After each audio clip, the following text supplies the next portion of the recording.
Une tête de lion qui aurait été retravaillée pour être transformée en tête de pharaon? Peu importe. La question est, à quoi ressemble la tête du sphinx?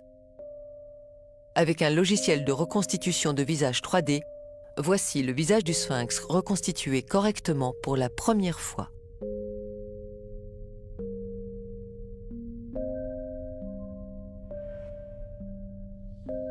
Sans commentaire. Puisqu'ils étaient noirs, il est logique de faire une sculpture à leur image. Comme un peintre qui peint son dieu à son image, les Égyptiens ont fait le sphinx à leur image. On imagine mal des Égyptiens blancs réaliser une sculpture de leur dieu ou de leur roi avec un profil nègre. Vous avez entendu le mot nègre. Il est injuste de vous montrer une recette sans vous présenter les véritables cuisiniers de ces monuments. Regardez toutes ces sculptures. Vous remarquerez une chose, elles ont toutes les nez cassés.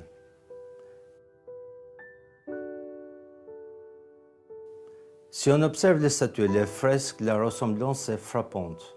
Le nez, les grosses lèvres. En effet, beaucoup de statues ont le nez cassé parce qu'ils avaient, comme on dit, un nez de nègre. Hérodote dit que les Colches étaient une colonie des Égyptiens parce qu'ils avaient la peau noire et les cheveux crépus. Livre 2 Euterpe. Les Colches étaient une colonie africaine qui a migré pour s'installer vers la mer Noire. Aristote parlera aussi des Égyptiens en les décrivant comme excessivement noirs. Ceux qui sont excessivement noirs sont quoi? Ce sont les Égyptiens et les Éthiopiens. Les Grecs utilisaient 4 mots pour dire noir: sombre, brun ou ténébreux.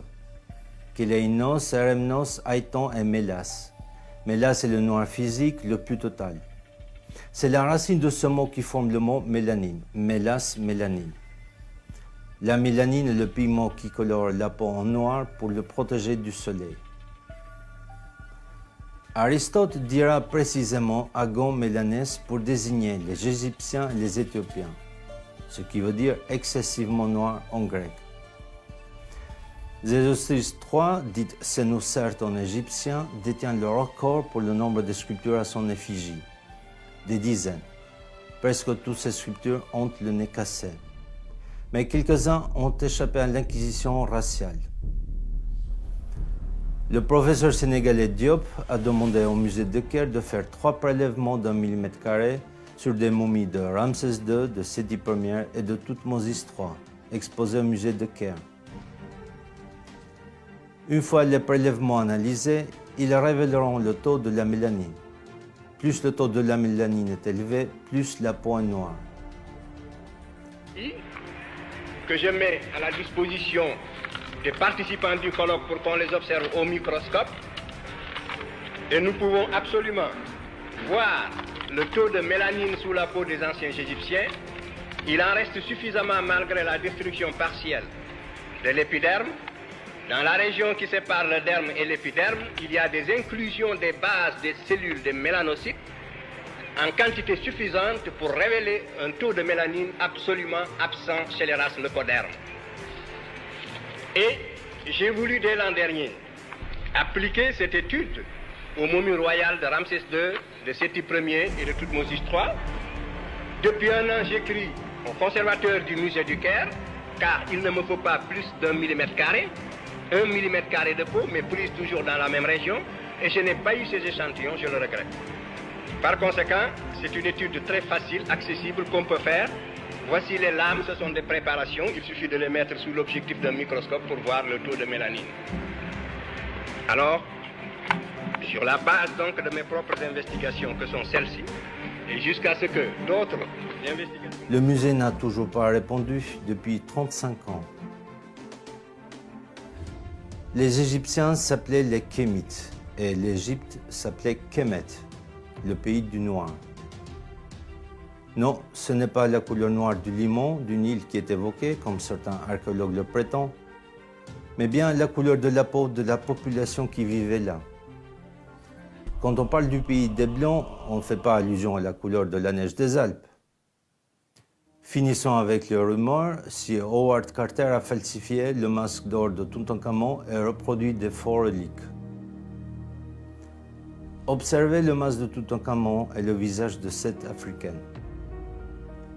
Je vois mal Carter, l'Européen, réaliser ce masque typé africain. Il est midi, la température est au taquet, c'est-à-dire qu'il fait à peu près 45-46 degrés. Il n'y a absolument pas d'ombre, vu que c'est une carrière et qu'il n'y a aucun bâtiment et qu'on ne peut absolument pas s'abriter. Autant vous dire que je ne veux pas rester ici 3h30. Bon, donc là il commence à faire un peu chaud. On se trouve derrière la pyramide de Mykérinos. Je commence à comprendre pourquoi Femi est pas venu.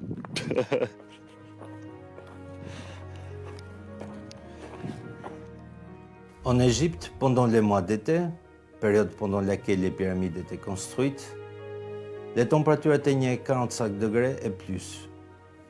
Sous ce soleil écrasant, aucune autre race humaine ne pouvait survivre torse nu plus de 4 jours sans subir des brûlures graves de la peau.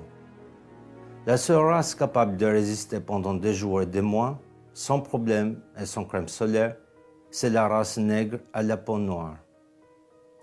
Je fais de la peinture artistique et je n'ai jamais eu de préférence pour telle ou telle couleur.